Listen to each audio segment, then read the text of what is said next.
네, 구독자 시청자 여러분 반갑습니다. 박작가입니다. 네, 오늘 토요일입니다. 다들 잘 쉬고 계시죠? 자, 어제 잭슨홀 미팅에서 이 파월의 연설이 있었는데요. 우려했던 모습은 나오지 않았고 뉴욕 증시는 오히려 상승으로 마감을 했습니다. 자, 반면에 비트코인은 좀 잠잠했는데요. 그럼에도 지금 시장에는 어떤 확고하고 좀 명확한 시그널들이 나오고 있습니다. 저는 개인적으로는 좀 방향성이 더 명확해지고 있다라는 느낌을 받았는데요. 오늘은 그 부분에 집중해서 평소보다 조금 더 근본적인 이야기를 한번 나눠보겠습니다. 네, 오늘 내용이 도움이 되셨다면 구독, 좋아요, 알림 설정, 댓글 정중하게 부탁드리겠습니다.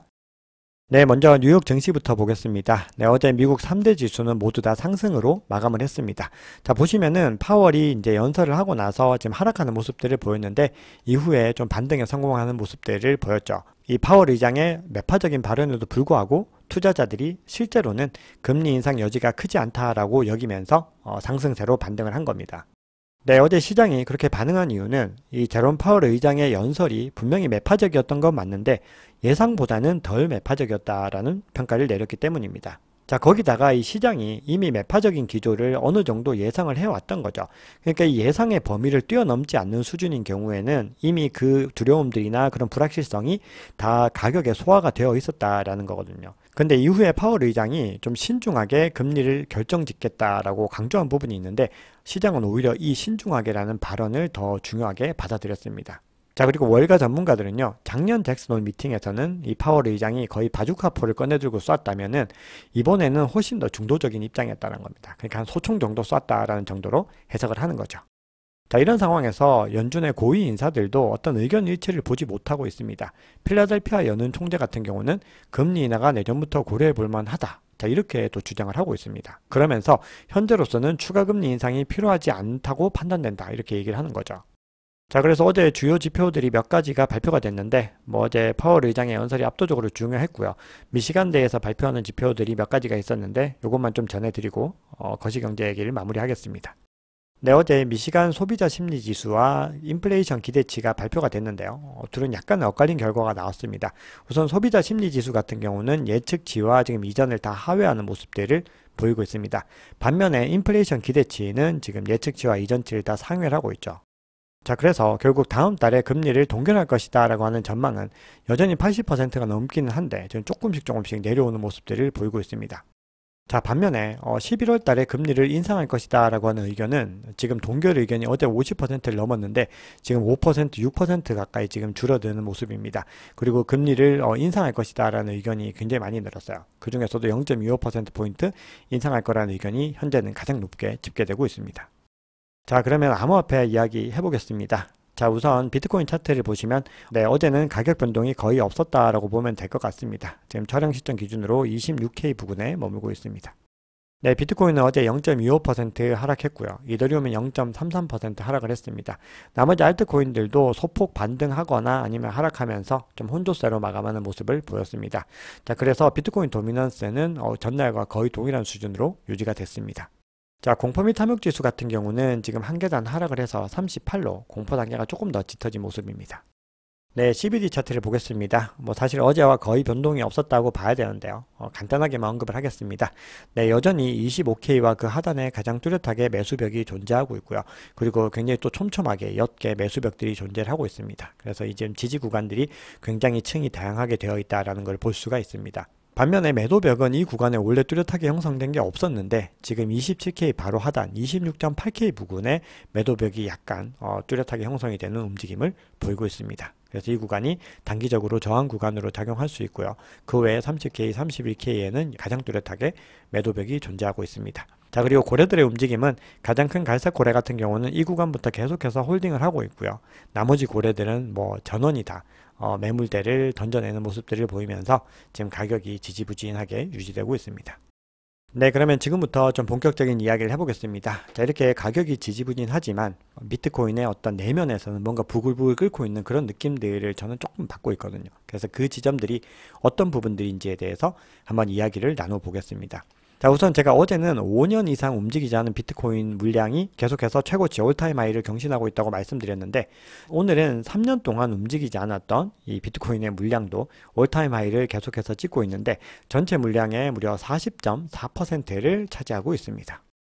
이번에는 채굴자들의 잔고가 계속해서 늘어나고 있다는 건데요. 이 채굴자 잔액이 지금 이 부분부터 계속해서 지금 상승하는 모습들을 보이고 있습니다. 자, 이거는 계속해서 이 채굴자들이 이 비트코인을 매집해서 모으고 있다는 의미라고 말씀드렸죠. 자, 그리고 여기에 대해서 BTC 보유량 1위의 채굴업체예요. 마라톤 디지털의 CEO가 인터뷰를 했는데요. 자, 이렇게 주장하고 있습니다. 비트코인 보유량을 계속해서 늘려나갈 것이다. 자, 이렇게 주장을 하고 있습니다. 자, 근데 이게 이제 어떤 얘기인지 조금 봐야 되는데, 지금 이제 CEO인 프레드 티엘이 이렇게 얘기를 합니다. 마라톤 디지털은 비트코인 보유량을 지속적으로 늘리는 것이 주주들에게 이익이 된다고 생각한다. 이렇게 이야기를 합니다. 자, 이 마라톤 디지털은 상장된 회사죠. 그리고 상장사 중에서는 이 마이크로 스트래티지에 이어서 비트코인을 가장 많이 보유하고 있습니다. 자, 1위는 마이크로 스트래티지, 2위가 마라톤 디지털이라는 거거든요. 자, 이렇게 주주들에게 이익이 된다는 것은 비트코인의 가치가 앞으로 계속해서 상승하고 있다라는 의미이고, 거기에 이제 본인들도 베팅을 하고 있다는 거죠. 자, 그러면서 몇 달 동안의 실적 발표에서 지속적으로 비트코인 보유량을 늘렸듯이 앞으로도 그렇게 할 것이다 라고 주장을 하면서 또 이렇게 얘기를 합니다. 운영비용 충당을 위해서만 보유 BTC를 매도하겠다라고 주장을 하고 있습니다. 자, 그러면서 이 블록체인 기술과 크립토 기술이 이제 나중에 어떤 것들과 결합을 해서 발전하게 될 것인지에 대해서도 언급을 하고 있는데요. 앞으로 인공지능과 긴밀하게 결합될 가능성이 높다고 본다. 이렇게 강조를 하고 있습니다. 자, 이번에는 고래들의 매집량을 좀 보겠습니다. 자, 지금 이거는 비트코인 온체인 애널리스트 크립토체인이라고 하는 사람이 이 인투 더 블록의 데이터를 인용해서 이제 만든 자료인데요. 지금 고래들이 얼마나 많이 매입을 하고 있냐 하면은 최근 30일 동안의 어떤 스코어들을 보면은 비트코인 유통량의 1000분의 1 이상을 보유한 굉장히 대형 고래들이죠. 이 고래들의 매집량이 30일 동안에 무려 207.75% 증가를 했다는 겁니다. 거의 3배 이상 증가를 했다는 거죠. 이 얘기는 계속해서 이 고래들이 지금 가격의 조정이 올 때마다 그걸 기회로 삼아서 매집량을 늘려나가고 있다는 겁니다. 실제로 웨일 얼럿에서 제공하는 자료들을 봐도 이제 고래들의 지갑 이동들이 굉장히 활발하게 일어나고 있는데요. 지금 보시면 이 첫 번째 물량은 코인베이스로 이체가 됐는데, 지금 나머지를 보시면은 계속해서 이 거래소에서 알 수 없는 지갑으로 이체가 되고 있어요. 비트파이넥스에서 알 수 없는 지갑, 제미니에서, 바이낸스에서. 자, 이 얘기는 계속해서 고래들이 장기적으로 이 물량들을 모아 나가겠다라는 의지를 보이는 거거든요. 그래서 여러 가지 데이터들을 종합했을 때 이 고래들은 일단 확고하게 비트코인을 매집하는데 포커스를 두고 있다는 것을 확인할 수가 있습니다. 자, 이거는 이더리움도 마찬가지인데요. 지금 이더리움 가격이 상당히 지지부진하지만 지금 이더리움 선물 ETF 이슈도 있고, 앞으로 이더리움에 대한 전망은 많은 전문가들이 다 좋게 보고 있는 게 사실이죠. 자, 근데 이것도 보시면은 이더리움 네트워크의 상위 10개 원래, 그러니까 여기 가장 큰 규모의 고래들이죠. 이 고래들이 이더리움 유통량의 35% 이상을 보유하고 있다고 합니다. 지금 계속해서 꾸준히 늘고 있는데요. 자, 이거는 어떻게 보면 뭐 중앙화된 느낌으로 볼 수 있는데, 사실 35%는 과도하게 중앙화되어 있다고 보기는 어렵습니다. 그리고 최근 하락에서 소규모 보유자들이 위기 심리로 매물을 던진 거를 고래들이 계속해서 받아냈다라는 의미로 해석할 수 있거든요. 그래서 지금 이 시점에서는 오히려 긍정적인 어떤 시그널로 해석을 할 수가 있습니다. 자, 물론 반면에 뭐 반대 움직임들도 있긴 합니다. 자, 지금 보시면은 이 XRP 같은 경우는 이 XRP 고래가 이 가격 하락 속에서 무려 2,900만 개의 XRP 토큰을 비트 스탬프로 지금 옮겼다라는 기사도 전해졌습니다. 근데 이 고래가 이제 불과 이 기사 나오기 몇 시간 전에도 1,400만 XRP를 또 비트소로 옮겼기 때문에 아무래도 XRP 자산을 좀 매각하려고 하는 움직임이 아닐까, 이런 우려들이 있죠. 근데 단기적으로 이런 변동들은 장기적인 어떤 성장세와는 구분을 해서 생각을 해야 된다는 거고요. 우리는 이런 단기적인 등락보다는 만약에 XRP 투자를 하고 계신다면은 우리는 장기적으로 이 XRP가 어떻게 자산의 가치가 상승할 것인지 그거를 더 염두에 둬야 되는 겁니다. 자, 제가 이제 채굴자들 그리고 고래들에 대한 이야기들을 방금 했습니다. 자, 이번에 세 번째로 할 얘기는 비트코인 ETF에 대한 부분입니다.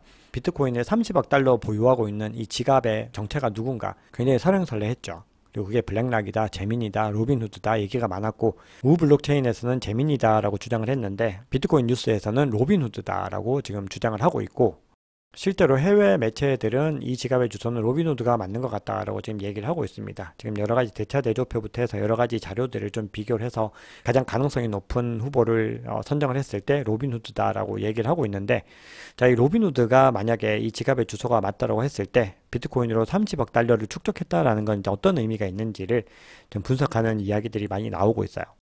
근데 실제로 미국에서 로빈후드가 개미들이 가장 많이 사용하는 앱이잖아요. 증권 투자 앱이죠. 실제로 이 로빈후드 이용자들이 비트코인을 굉장히 많이 거래를 합니다. 그리고 이 로빈후드 사용자들이 애플 테슬라보다도 작년에 비트코인을 더 많이 샀다라는 실제 통계 지표가 나왔어요. 그래서 이게 요 작년 2022년 기사거든요. 그리고 올해 1월 기사에 보면 로빈후드의 암호화폐 거래량이 95% 급증했다라는 내용이 지금 나오고 있습니다. 그러니까 로빈후드에서 비트코인 거래가 굉장히 많이 일어나고 있는 거거든요. 근데 이 로빈후드라는 회사는 암호화폐 거래소가 아니죠. 주식 옵션을 매매하는 전통적인 브로커라고 봐야 되는 거잖아요. 근데 이 로빈후드가 2023년 6월 기준으로 활성 사용자만 2,300만 명이 넘거든요. 그러니까 이렇게 로빈후드에서 많이 거래를 하게 되면은 일반적인 개인 투자자들이 이 암호화폐 매매 환경을 형성하는 데 중요한 역할들을 하고 있는 거죠. 근데 이거를 이제 SEC를 비롯해서 금융당국에서 봤을 때 이 로빈후드가 보유하고 있는 이 비트코인은 잠재적으로는 위험을 증폭시킬 수가 있다는 거예요. 왜냐하면 규제가 다 마련되지 않았는데 이런 전통 자산의 브로커가 비트코인을 이렇게 개인 투자자들에게 많이 판매를 하고 그리고 이렇게 많이 보유를 하고 있다는 거는 문제가 될 수 있는 거거든요. 그래서 어떤 결론을 지금 내리고 있냐 하면은 역설적이게도 로빈후드 고객들이 이렇게 막대하게 비트코인을 축적하고 있다라고 하는 거는 ETF를 신청한 금융기관들에게는 좋은 기회가 될 수 있다는 겁니다. 왜냐하면 거의 비슷한 서비스를 제공하는데 훨씬 더 투자자 보호를 잘 할 수가 있다는 거거든요. 그래서 ETF 설립을 오히려 촉진할 수 있는 중요한 요인으로 작용할 수 있다. 이렇게 설명을 하고 있습니다. 물론 이거는 뭐 해설적인 문제이기 때문에 판단은 우리 또 투자자들의 몫인 거죠. 자, 그리고 실제로 계속해서 지금 비트코인 현물 ETF를 신청하는 분위기들이 늘어나고 있습니다. 지금 블룸버그의 제임스 에이파트가 이번에는 해시덱스라고 하는 암호화폐 자선 운영사도 현물 ETF를 신청했다라고 밝혔습니다. 따라서 앞으로 계속해서 비트코인 현물 ETF 신청은 계속해서 줄을 지어서 신청을 하게 될 것이다. 이렇게 볼 수가 있겠죠. 자, 지금 비트코인의 단기적인 가격 전망에 대해서 최근에 JP모건이 이런 보고서를 냈습니다. 암호화폐 시장의 단기 매도 압력은 이제 제한적일 것 같다라고 지금 보고서를 냈습니다. 자, 그 이후로 시카고 상업거래소의 비트코인 선물 계약의 미결제 약정을 분석한 결과 이제 이 매수 롱 포지션 청산이 거의 정리가 되어가고 있다라고 이야기를 하고 있습니다. 그러면서 8월에 좀 약세를 기록한 이유는 위험자산 시장 전반의 조정 장세에서 부분적으로 기인했을 수가 있고 그 외에도 실질금리 상승이라든지 중국 부동산 위기 같은 거시적인 요인들 그리고 이제 일론 머스크의 스페이스X가 비트코인 매도했다는 소식들이 전해지면서 이 조정이 일어났을 것이다 라고 얘기를 합니다. 자, 그건 제가 시황 영상에서 늘 전해드리는 것과 사실 동일한 지금 해석을 하고 있는 거죠. 그래서 보고서는 결론적으로 이 리플 판결과 블랙락의 현물 ETF 신청 그 승인 결과가 굉장히 이러한 모멘텀을 다시 촉진시키는 중요한 요인이 될 것이다 라고 얘기를 합니다. 자, 그 중에서도 리플 판결에 대한 부분들, 재판에 대한 부분들을 상당히 좀 중요하게 다루고 있어요. 자, 근데 단기적인 가격 하락 부분은 제가 늘 강조를 드리지만 뭐 누구도 확신할 수는 없는 부분이라고 말씀을 드리고 있잖아요. 근데 우리가 만약에 단기적으로 더 하락을 하더라도 그 구간은 굉장히 중요한 우리에게는 매입 구간이 될 수 있는 거죠. 근데 이거를 이제 온체인 상으로 봤을 때 이게 Realized Profit to Value라고 해서 RPV라고 하는 지표인데 자, 요 지표를 가지고 이제 분석을 한 게 있어서 좀 소개를 해 드리겠습니다. 자, 지금 보시면은 이 녹색 구간이었던 구간이 이제 크립토 윈터 구간이었고, 자, 이 구간이 이제 불장이었던 구간들이에요. 그래서 이 검은색이 가격이고, 이 구간들, 이게 이제 이 지표를 나타내는 건데, 지금 이 지표가 지금 현재 어디에 와 있냐면 요 구간에 딱 와 있죠. 그래서 요 바닥을 찍었던 요 때가 바로 크립토 윈터 구간이었다는 겁니다. 보시면 2015년, 18년, 2022년이죠. 근데 그러고 나서 지금 여기 경계선에 딱 걸치고 있다는 거예요. 그래서 지금 현재 이 상태에서 이게 반등을 하고 올라갈지 아니면 더 내려갈지에 대한 의구심이 있는데, 과거에 사이클로 봤을 때는 불마켓이 일어나기 전에 이 페이크아웃을 했다라는 거거든요. 그래서 이게 바로 두 번째로 우리가 매입할 수 있는 찬스를 줬다라고 지금 크립토코는 주장을 하고 있어요. 그래서 여기 내려갔던 부분들이 보이시죠? 녹색 영역으로 내려갔는데 아직은 녹색 영역으로 내려가지 않았다는 겁니다. 그래서 만약에 가격이 빠지더라도 그 부분은 우리가 두 번째로 더 좋은 가격에 좀 매수할 수 있는 기회로 삼는 것이 바람직하다라는 생각을 해봅니다. 자, 그러면 이 프레 재판에 대한 부분들도 한번 보면은 미국의 변호사입니다. 프레드 리스폴리라고 하는 사람이 아무래도 SEC와 리플 전현직 임원에 대한 그리고 브래드 갈링하우스와 크리스 라슨과의 재판은 열리지 않을 가능성이 더 높다라고 주장을 하고 있습니다. 자, 그러면서 그 이후로 SEC가 합의를 위한 협상 카드로 이 두 사람을 고발했다라는 것이고, 그리고 윌리엄 힌먼을 비롯해서 전직 SEC 간부가 증인석에 설 가능성이 있다는 겁니다. 그렇게 됐을 때 SEC에게 더 불리하게 돌아갈 수 있다라는 거죠. 자, 그리고 리플 경영진 측이 XRP의 프로그래밍 방식의 판매, 즉 개인들에게 판매한 거에 대해서는 증권이 아니다라는 이 판결을 인용해서 쉽게 SEC 측의 주장에 반박할 수 있다는 점, 그리고 XRP의 미국 내 해외 판매 간의 차이를 증명할 증거가 SEC에게는 없다는 점, 이런 여러 가지 점들을 들어서 SEC가 지금 훨씬 더 불리한 상황에 놓여 있다라고 주장을 하고 있습니다. 자, 이거는 뭐 아무래도 친리플 커뮤니티의 의견이기 때문에요. 여러분들 좀 참고만 하시고요. 어쨌든 소송 결과가 지금 어떻게 나오느냐에 따라서 여러 가지 변수들이 있다는 것은 XRP 투자자들은 반드시 유의를 하고 계셔야 됩니다.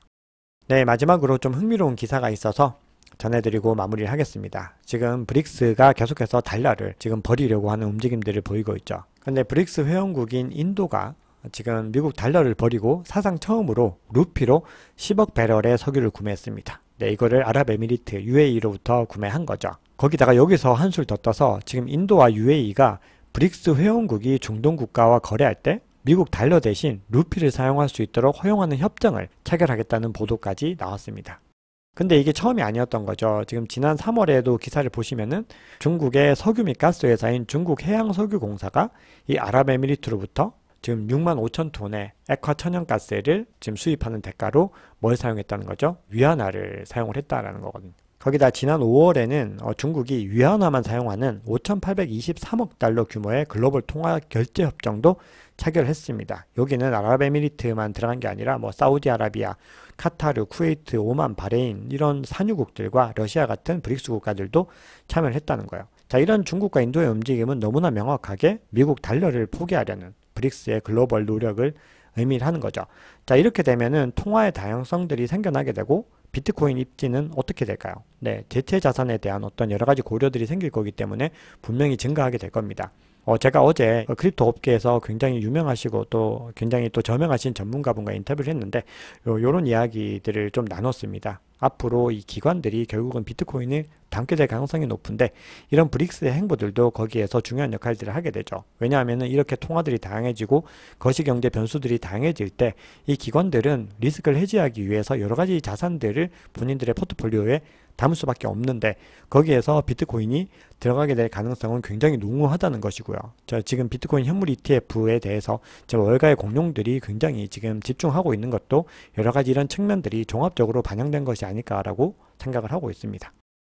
네, 이제 브릭스 얘기를 끝으로 영상을 마무리하려고 했는데 또 아쉬워하는 분들이 계실 것 같아서 기술적인 지표 하나만 가지고 와봤습니다. OBV라고 해서요, On Balance Volume이라고 하는 지표입니다. 이 거래량의 시간에 따른 변화를 이해하기 위한 간단한 이 거래량 기초 지표인데요. 지금 이 타디 그레이드라고 하는 분이 지금 이게 OVB 지표입니다. 요 지표와 이제 가격의 흐름들을 가지고 왔는데 굉장히 좀 유사한 흐름들을 보이고 있는데 지금 저항 영역과 반등 영역들, 지지 구간들이 상당히 유사하게 움직이고 있다라는 거를 이야기를 하고 있어요. 그래서 지금 이 구간에서 지금 모멘텀이 일어났다는 거죠. 지난 사이클에서는.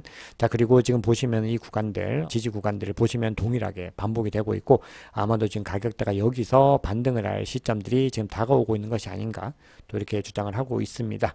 자, 여러분 오늘 준비한 얘기는 여기까지입니다. 오늘 영상이 도움이 되셨다면 구독, 좋아요, 알림 설정, 댓글 정중하게 부탁드립니다. 지금까지 박 작가였습니다.